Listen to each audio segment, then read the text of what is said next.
Iniciamos hoy una nueva serie que se llama Conquista Time o Tiempo de Conquista, y esta serie va a terminar con nuestro congreso, Joel 2. Y lo que Dios va a hacer durante este mes es levantarnos como una iglesia que sabe pelear sus batallas y que tiene victorias, porque la Biblia dice que somos más que vencedores por medio de aquel que nos amó. La Biblia dice que vamos de gloria en gloria, no de derrota en derrota, de gloria en gloria, es decir, de victoria en victoria. Ese es nuestro estándar. Y Dios durante este mes nos va a enseñar, a ministrar y a levantar como ese pueblo que gana sus batallas. La Biblia dice en 2 de Crónicas 32, 7 al 8: cobren ánimo y ármense de valor. No se asusten ni se acobarden ante el rey de Asiria y su numeroso ejército, porque nosotros contamos con alguien que es más poderoso. Él se apoya en la fuerza humana, mientras que nosotros, diga conmigo, nosotros contamos con el Señor nuestro Dios. Y diga conmigo, quien nos brinda su ayuda y pelea nuestras batallas. El título de este mensaje es Descansa, Dios pelea nuestras batallas. El año pasado, en el 2024, tuvo lugar uno de los eventos deportivos más transmitidos en la historia. La pelea de Tyson y Paul fue emitida por Netflix, convocando a más de 60 millones de hogares alrededor del mundo. Muchos seguidores aquí del boxeo estuvieron ahí pendientes. Me consta que algunos todavía siguen con ese viejo hombre. Este evento generó una gran controversia, con especulaciones sobre si fue una pelea arreglada, señalando comportamientos durante el combate que sugerían un acuerdo previo. Entonces un famoso expresó: eso fue una pelea arreglada. En el primer asalto, cuando Mike golpeó un par de veces, Paul parecía que le dijo que se calmara. Por otro lado, algunos han criticado que Paul no buscó un knockout en los rounds intermedios, lo que avivó la sospecha de un acuerdo entre los dos. Jake Paul termina venciendo al legendario boxeador Mike Tyson. No obstante, muchos piensan que fue una pelea arreglada, es decir, ya se sabía de antemano quién iba a ganar. Pues esta historia me hace pensar lo que sucede cuando los hijos de Dios dejan que Dios pelee sus batallas. Cuando enfrentamos diversas batallas en la vida, ya se sabe el resultado. Son peleas arregladas. Ya se sabe de antemano quién va a ganar. Porque el pueblo de Dios, cuando Dios pelea sus batallas, siempre tendrá la victoria. En el texto inicial que leímos, observamos que las batallas que tuvo que librar Israel fueron algunas bastante complicadas. Y en ese texto, puntualmente estaba el rey Ezequías bajo el liderazgo en ese momento de Judá, de Jerusalén. Ellos están librando ahí una batalla. Y el imperio asirio en esa época era un imperio muy poderoso, era un imperio muy fuerte. Su territorio cubría lo que hoy conocemos como Siria, Turquía, Irán, Líbano y Jordania. Si me ayudan con la siguiente imagen. Una de sus estrategias del imperio sirio consistía en sitiar las ciudades con su numeroso ejército y hacer que sus habitantes pudieran padecer hambre y sed, porque no podían salir por sus cosechas. Y así los desesperaban hasta el punto en que ellos se rendían. No era un panorama fácil para el rey Ezequías y Jerusalén, porque ya estaban sitiados por el imperio asirio. No era fácil. Ellos eran más fuertes, eran más numerosos. Los tienen sitiados. Ya habían acabado con muchos pueblos previamente, habían conquistado ya muchos territorios. El rey de Siria, de hecho llamado Sennacherib, un buen nombre para si estás pensando en un hijo, Sennacherib. Este rey le envía un mensaje al rey Ezequías para que se rindieran. Y el mensaje decía esto, Segunda de Crónicas 32:13, es que no se han dado cuenta de lo que yo y mis antepasados les hemos hecho a todas las naciones de la tierra. ¿Acaso los dioses de esas naciones pudieron librarlas de mi mano? Ríndanse. Ya reconozcan que los vamos a esclavizar. Reconozcan que perdieron esta batalla. Jerusalén está en una encrucijada, sus enemigos se han levantado y desean su destrucción. ¿Y cuántos estamos hoy enfrentando batallas complicadas en la vida? Hay enemigos que se han levantado y quieren ver la destrucción de nuestra vida espiritual, de nuestra vida emocional, de nuestra familia, matrimonio, finanzas, salud, y estamos en una encrucijada. Y algunos no ven una salida. En la actualidad nosotros, el pueblo de Dios, no lucha con enemigos físicos como lo hacía Israel en ese tiempo. Hoy luchamos con enemigos espirituales. La Biblia dice en Efesios 6:12, porque no tenemos lucha contra sangre y carne, sino contra principados, contra potestades, contra los gobernadores de las tinieblas de este siglo, contra huestes espirituales de maldad en las regiones celestes. Es decir, que nuestros enemigos no es nuestro jefe. Nuestros enemigos no es el hombre malvado, no es el ladrón, no es el secuestrador. Esposa, no es tu esposo, aunque parezca, no. Y esposo, no es tu esposa, aunque lo confirmes y lo ratifiques, no es tu esposa. No son tus hijos, no es un ser humano. Entonces, ¿quiénes son nuestros enemigos? Pues en primer lugar, Satanás. Pero en segundo lugar, sus demonios. La Biblia narra algunos de ellos. Por ejemplo, nombra a Belcebú. Belcebú es el demonio que lleva a la gente a perderse en la glotonería y la idolatría.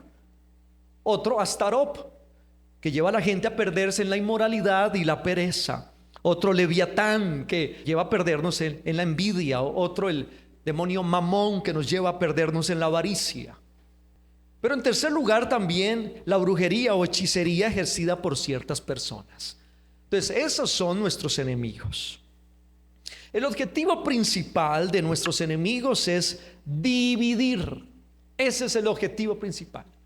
Entonces es separar los matrimonios, destruir los hogares, porque la familia es idea de Dios y la familia es el núcleo de la sociedad, y a través de familias fuertes se construyen sociedades fuertes. Pero si logra Él dividir la familia, que es idea de Dios, entonces tendrá una gran victoria.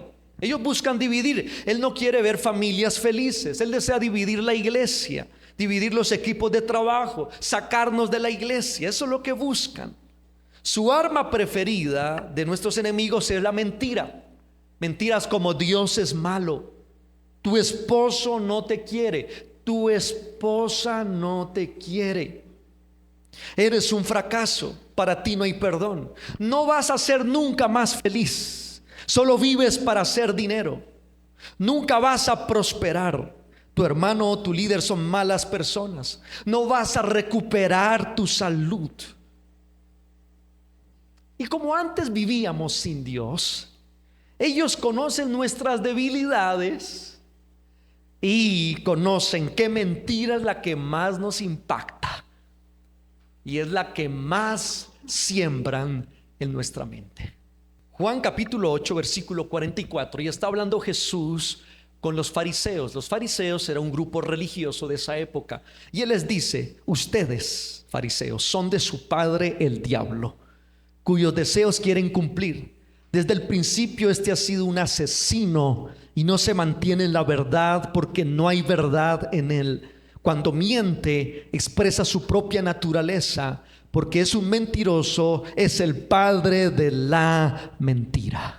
Entonces busca dividir a través de mentiras, busca dividir a través de mentiras, mentiras, sembrando mentiras, mentiras en nosotros. Entonces llega la esposa y tanta mentira sembrada, dice: empieza a ser más celosa de lo normal. ¿Viste la que te miró? Y se arma un lío ahí. Lo mismo el esposo, y por ahí ya pueden ustedes imaginarse. Lo mismo en la iglesia. ¿Viste que no te saludó? Uy, sí, no me saludó. Ese es un engreído, eso es una engreída. ¿Viste que el pastor sonrió con tal persona, pero a ti no te sonrió? Es porque tú no eres. Si reconociéramos que nuestras batallas son más espirituales que naturales, tendríamos más victorias y disfrutaríamos la vida. Y ese es el punto principal de este mensaje, si me ayudan con la frase. Si reconociéramos que nuestras batallas son más espirituales que naturales, tendríamos más victorias. En ocasiones queremos resolver todo de manera natural, todo. Entonces estamos nosotros tratando de resolver todo con explicaciones. Es que yo quiero explicarte por qué sucedió.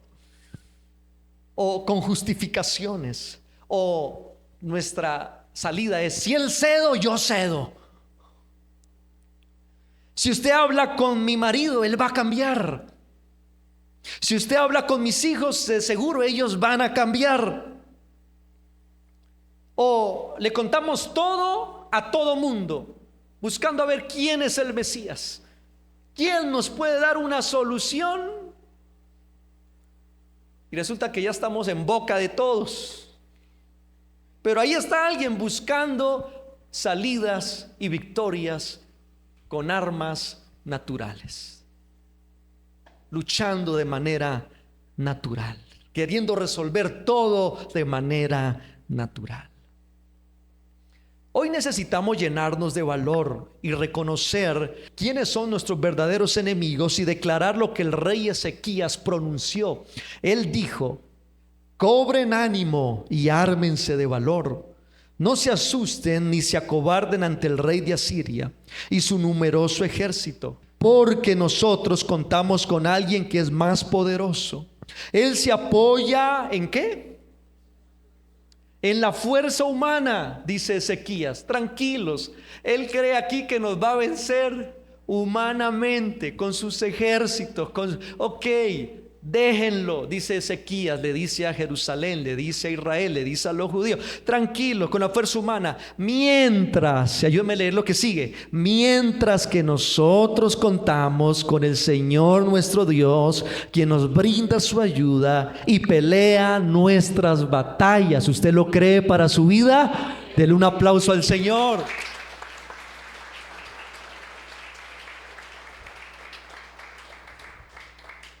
Wow, Dios pelea nuestras batallas. ¿En serio, rey Ezequías? Como yo nombraba hace 15 días. ¿En serio él? No, aquí el tema es meterle algo de nosotros. Y dice Ezequías: sí, esto es una pelea arreglada. Ya sabemos quién va a ganar. Si Dios pelea, nosotros vamos a ganar. Es una pelea arreglada.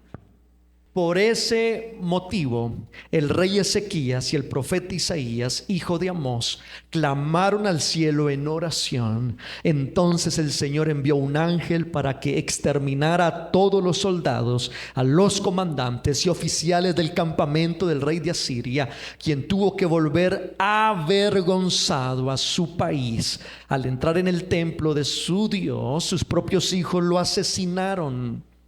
Así salvó el Señor a Ezequías y a los habitantes de Jerusalén de la mano de Sennacherib, rey de Asiria, y de todos sus enemigos, y les dio paz en todas sus fronteras. Y la iglesia dice amén. Ahora la pregunta es: ¿cómo provocamos que Dios pelee nuestras batallas? Y yo encuentro 4 principios importantes. Primer principio: arrepentimiento.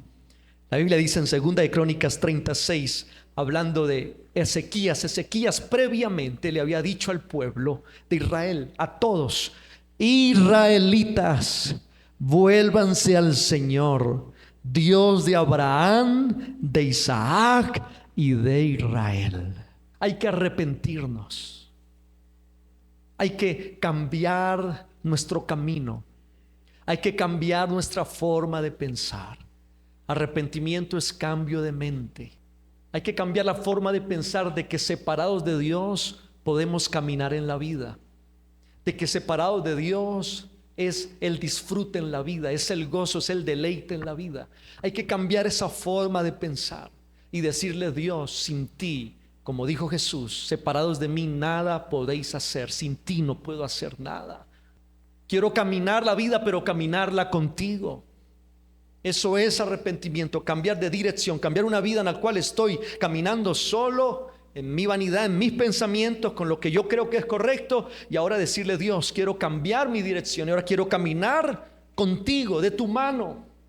Y el arrepentimiento genuino, el arrepentimiento de corazón, cuando hacemos una oración y nos arrepentimos, no solo de labios, sino que sentimos esa oración de fe y nos arrepentimos y le decimos: Señor, toma mi vida, por favor.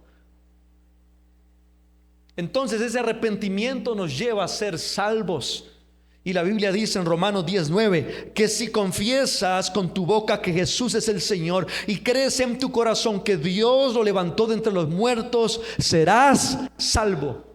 Entonces dice Ezequías, aquí lo primero que tenemos que resolver en Israel es nuestra salvación. Antes de pelear batallas hay que resolver nuestra salvación. Aquí en Israel somos salvos, pueblo. Nos hemos vuelto a Dios. Si pasamos a la eternidad mañana, tenemos la seguridad de irnos al reino de los cielos. Somos hijos de Dios. Hay que resolver eso primeramente, Israel, dice Ezequías. Y es un llamado hoy de Dios a nosotros como iglesia. Debemos resolver nuestra salvación.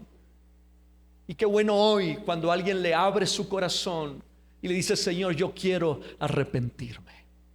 Yo quiero ser salvo.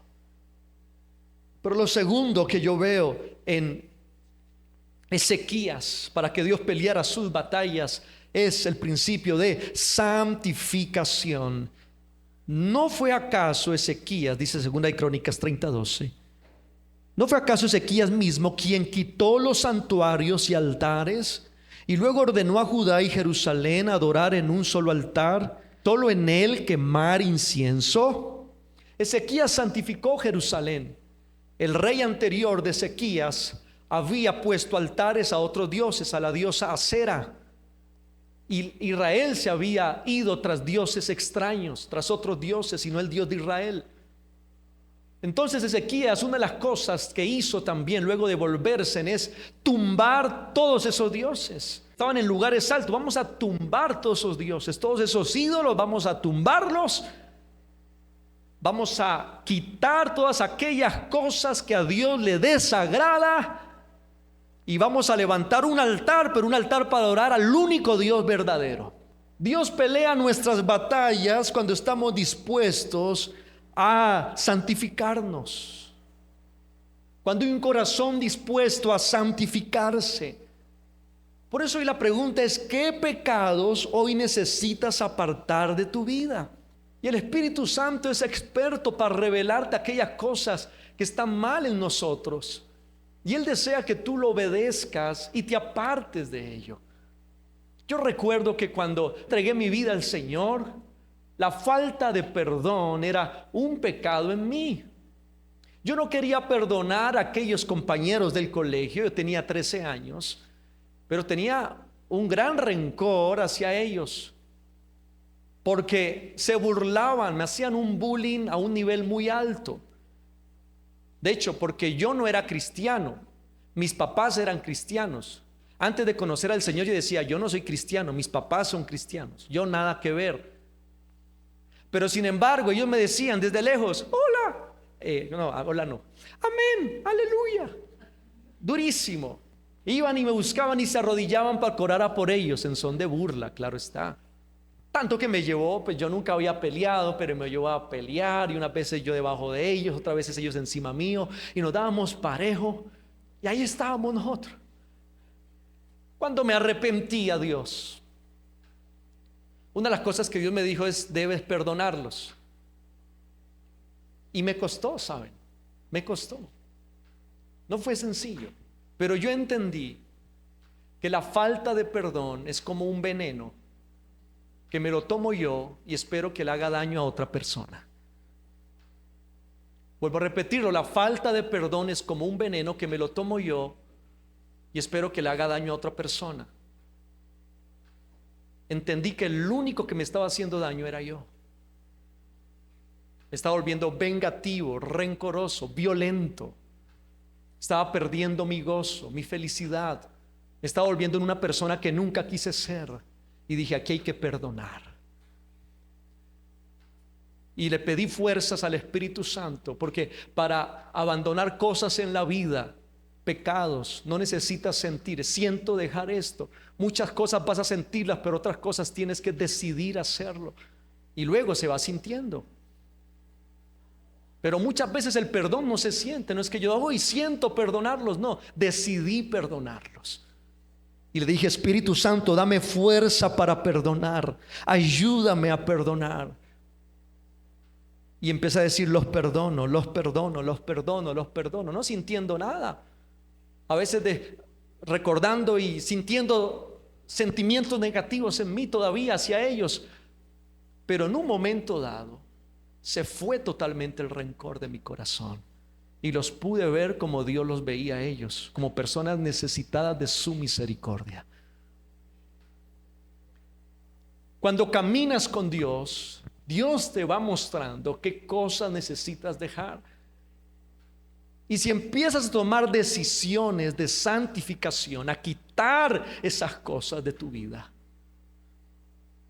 puedes tener la seguridad de que Dios va a pelear tus batallas. Pero lo tercero que miro en Ezequías, segunda de Crónicas 32:20, es: por este motivo el rey Ezequías y el profeta Isaías, hijo de Amós, clamaron al cielo en oración. Es decir, ellos oraron. Lo tercero es, para que Dios pelee nuestras batallas, para provocar que Dios pelee nuestras batallas, hay que construir una vida de oración.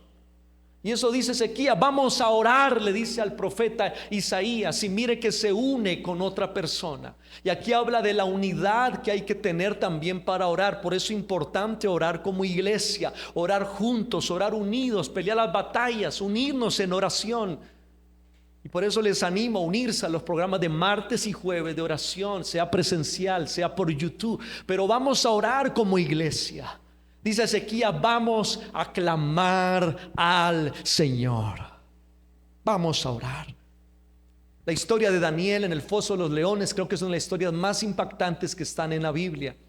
Daniel era un profeta que estaba de esclavo en Babilonia. Y en un momento dado el rey de Babilonia dijo: todo aquel que ore a otro Dios que no sea el Dios de Babilonia, vamos a meterlo en un foso de leones para que se lo devoren. Pues Daniel no dejó de orar al Dios de Israel. Un día lo pillaron, le fueron a decir al rey, el rey dijo: muy bien, métalo al foso. Lo metieron al foso de leones. Y cuando lo metieron, yo me imagino a Daniel, que lo primero que hizo fue arrodillarse y decirle: Señor, yo no puedo tapar la boca de esos leones.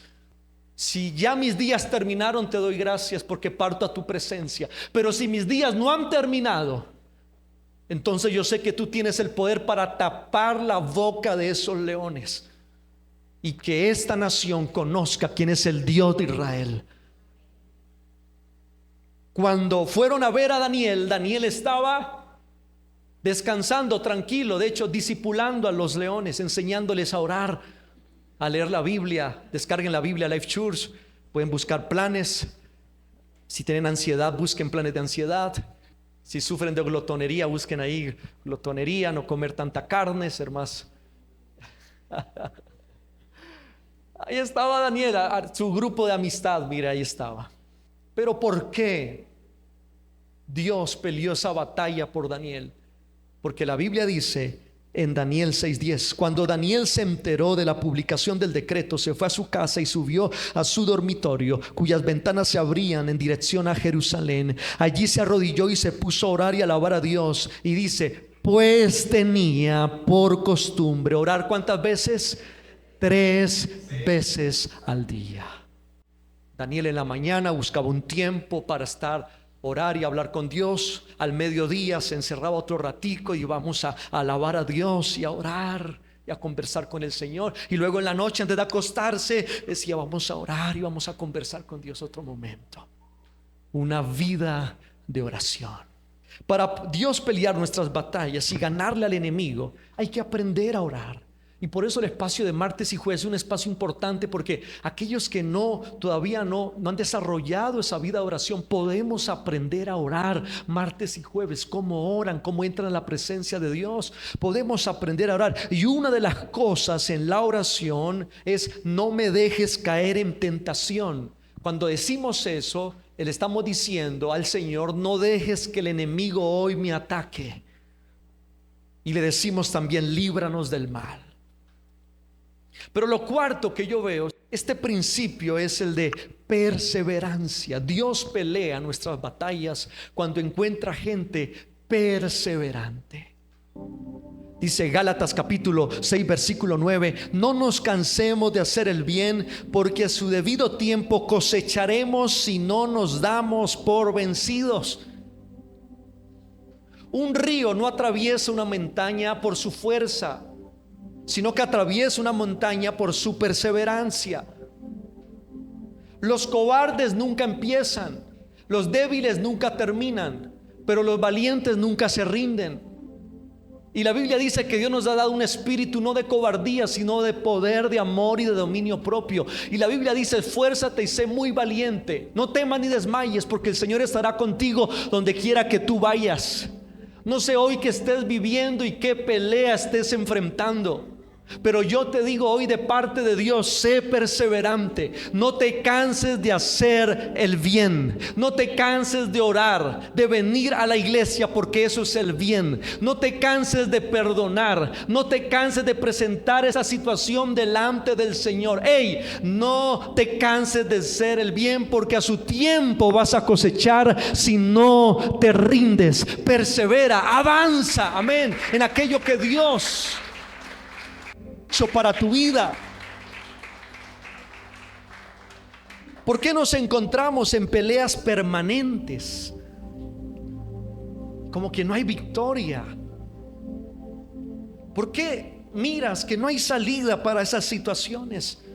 Que no hay salida para el problema con tu cónyuge. ¿Por qué no hay salida para el problema con tus hijos? ¿Por qué no hay salida para la situación financiera? ¿Por qué no hay salida para esa enfermedad? ¿No hay salida para esa tristeza, para esa depresión? ¿Por qué no hay salida? ¿Por qué no veo salida? ¿Por qué veo derrota y no victoria?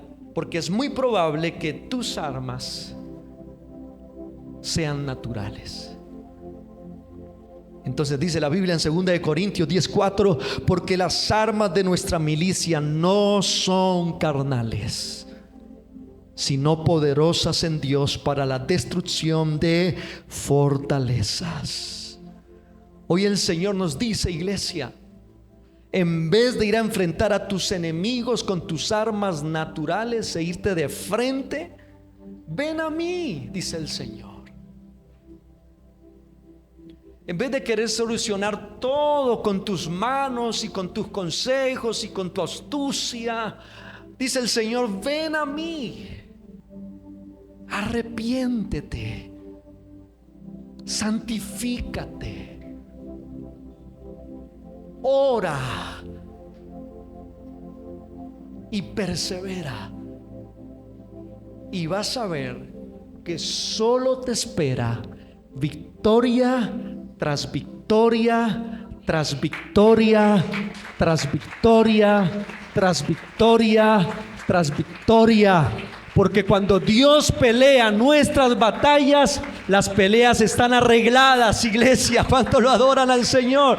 Dale ese aplauso fuerte al Señor. Cuando Dios pelea nuestras batallas, las peleas están arregladas. Ya se sabe el final, ya se sabe quién va a ganar, y gana el pueblo de Dios, porque somos más que vencedores por medio de aquel que nos amó, y porque mayor es el que está en nosotros que el que está en el mundo. Alabado sea el nombre de Jesucristo.